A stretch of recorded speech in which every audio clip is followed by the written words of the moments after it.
Nassourdine Imavov qui revient aux affaires, il recombattra le 10 juin prochain à Vancouver au Canada lors de l'UFC 289 contre Chris Curtis.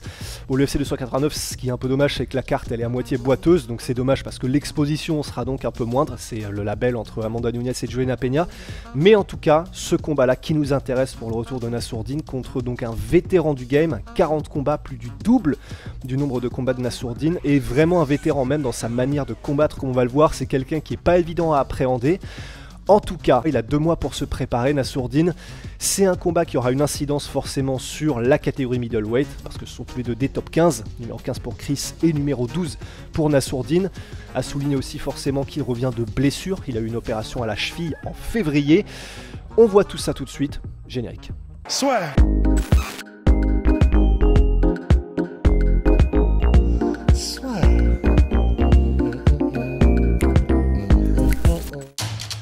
Paris sur le MMA avec Unibet.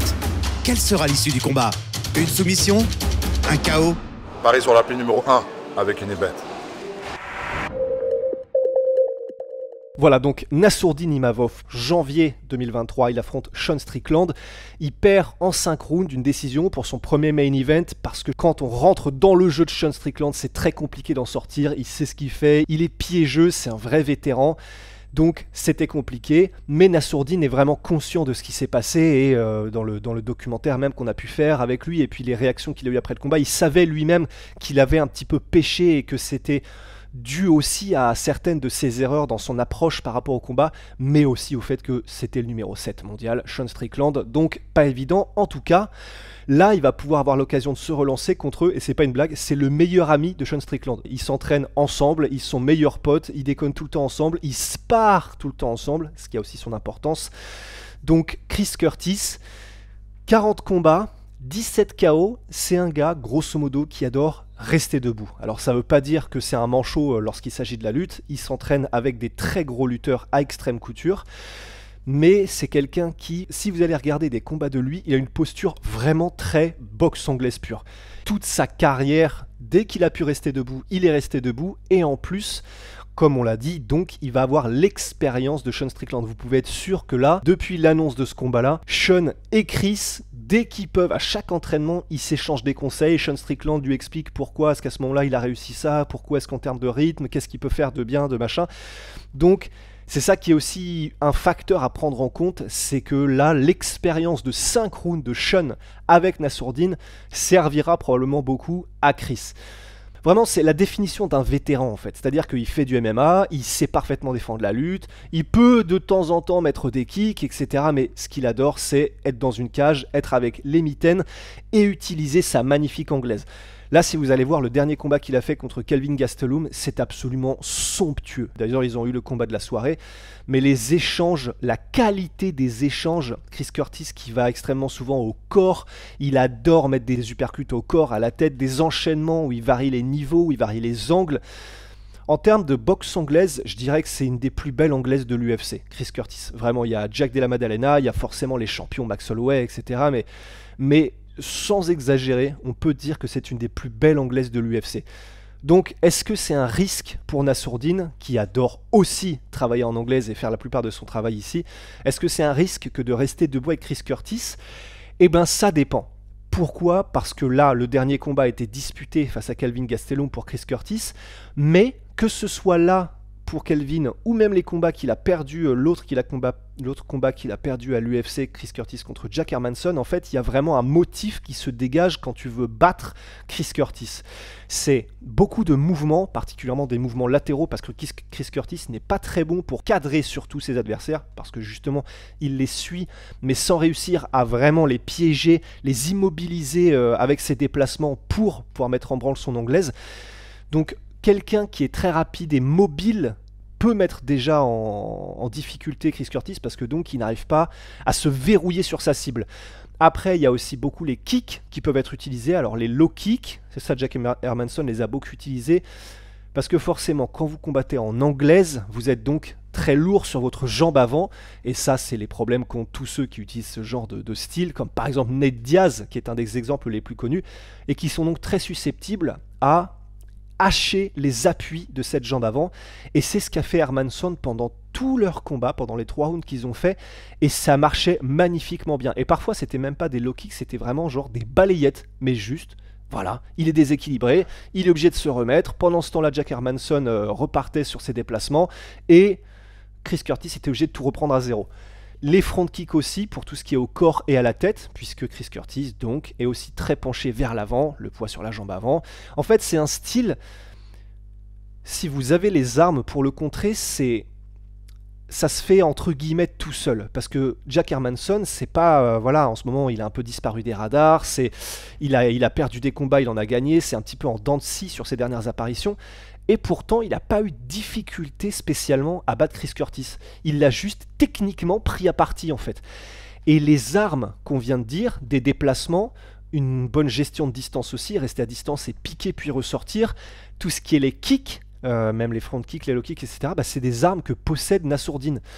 Là, le seul truc qui me fait un petit peu peur, c'est surtout pour les kicks, son opération à la cheville, on ne sait pas, voilà, on espère qu'il a bien récupéré et que tout va bien et que physiquement il se sent à 100%, en tout cas pour sa cheville, parce que bon, aucun combattant n'est jamais à 100%, mais si jamais il avait une appréhension à kicker, ça pourrait du coup poser problème. Parce que ce qui fait que ça marche contre Chris Curtis, c'est vraiment tous ces outils-là et toutes ces armes-là en même temps. Mais s'il a encore un problème de cheville pour et les kicks et les déplacements, ça pourrait poser problème. Et en anglaise, ce qu'il ne faut surtout pas contre Chris, c'est vraiment faire des échanges en mode les deux sont devant, on se pose et on échange en anglaise en combo jusqu'à ce qu'il y en ait un qui se touche, etc. Ça, c'est très mauvais bail. Il roule avec les coups d'une manière qui est absolument magnifique. Les combinaisons qu'il met, les angles qu'il arrive à trouver en décalant à chaque fois sa tête pour ne pas se faire toucher, c'est sublime. C'est effectivement quelqu'un qui est, vous le sentez, avec Sean Strickland et avec tout le reste dans son camp d'entraînement, et depuis qu'il a commencé sa carrière professionnelle, il a dû faire des dizaines de milliers de rounds en sparring. Ça se sent. Il combat comme quelqu'un qui spare constamment, c'est ce que disait Jack Slack, et vraiment ça se sent dans sa fluidité, dans son aisance pendant les échanges. Mais Nassourdine, la raison pour laquelle aussi lorsqu'on fait les petites pastilles d'une minute comme ça, là qu'on a commencé à faire, Intel versus le MMA français, il y a généralement deux trucs qui ressortent, c'est Benoît Saint-Denis, guerrier, et Nassourdine Imavov, beau boxeur. Et c'est vraiment ça, c'est pour ça que ce qui serait un peu l'erreur probablement, c'est d'être comme ce qu'il a fait contre Sean Strickland, d'être un peu pris au jeu de Sean Strickland, de rester en face et d'essayer d'échanger en anglaise selon les termes de Sean Strickland ou de Chris Curtis.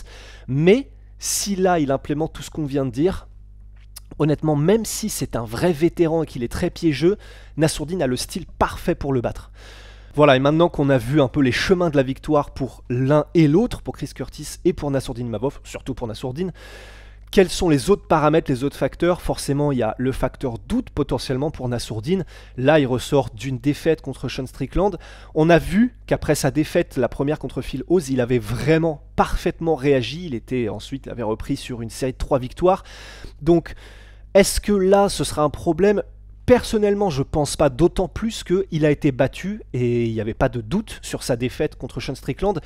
Mais il n'a pas été mis KO premièrement, et deuxièmement, ce qui aurait pu apporter un véritable doute supplémentaire, parce qu'on sait qu'il y a un avant-après la première fois que tu as été mis KO. Mais surtout, même s'il a été un peu dépassé techniquement par Sean Strickland, qui a vraiment réussi à l'amener dans son jeu, on n'est pas dans une situation comme par exemple Robert Whittaker contre Marvin Vettori, d'ailleurs à Paris, où Robert Whittaker était tellement devant dans tous les domaines, et quoi que fasse Vettori, c'est simplement, voilà, c'est comme s'il y avait 5 divisions d'écart. Là, tu reconsidères complètement ta vie, ta carrière, ta manière de t'entraîner. Là, je pense pas qu'on soit dans le même cas de figure avec Nassourdine. C'est simplement qu'il a eu une approche et que pendant le combat, il n'a pas fait les ajustements à temps. Mais s'il avait fait ces ajustements-là, il aurait probablement eu beaucoup plus de succès et la physionomie du combat aurait pu être différente. Et il le sait, et c'est surtout ça, je pense, l'important. Nassourdine le sait, que c'est par ces petites erreurs et ces choix qu'il a fait qu'il s'est retrouvé derrière, d'après les juges, à la fin du combat. Et ça, c'est quelque chose qu'il peut changer, et ça, c'est vraiment de l'expérience pour lui. C'est pour ça que ça va être un combat piégeux, c'est un combat qui est dangereux aussi. Il a un vrai pouvoir de KO, Chris Curtis. On l'a dit, plus de la moitié de ses victoires sont par KO. Mais en termes de doute pour Nassourdine, je pense pas que cette défaite contre Strickland soit celle qui lui a fait tout reconsidérer. Poser les questions, oui, probablement, et c'est une bonne chose, mais tout reconsidérer qui lui aurait brisé sa confiance, je pense pas. Voilà, ça, et l'état de santé dans lequel se trouve Nassourdine, c'est aussi les facteurs dont on va avoir des réponses après ce combat-là. Et puis, s'il gagne contre Chris Curtis, là, il se replace vraiment. Chris Curtis qui sort d'un combat de la nuit, donc qui a un petit peu de hype autour de lui en ce moment. En plus, qui s'entraîne avec Sean Strickland, il n'hésitera pas à faire du trash talk s'il en a besoin. Donc, c'est vraiment, honnêtement, un matchmaking parfait, je trouve. Et c'est la manière parfaite aussi pour Nassourdine de se relancer si jamais tout se passe bien. Voilà, on a fait le tour rapide de cette nouvelle qui a débarqué hier, cette nuit, hier soir, sur le nouveau combat de Nassourdine. Merci à tous d'avoir suivi, hâte d'y être, c'est dans 2 mois. Merci à MyProtein, moins 38% avec le code LASUEUR, comme d'habitude. Prenez soin de vous, à la prochaine.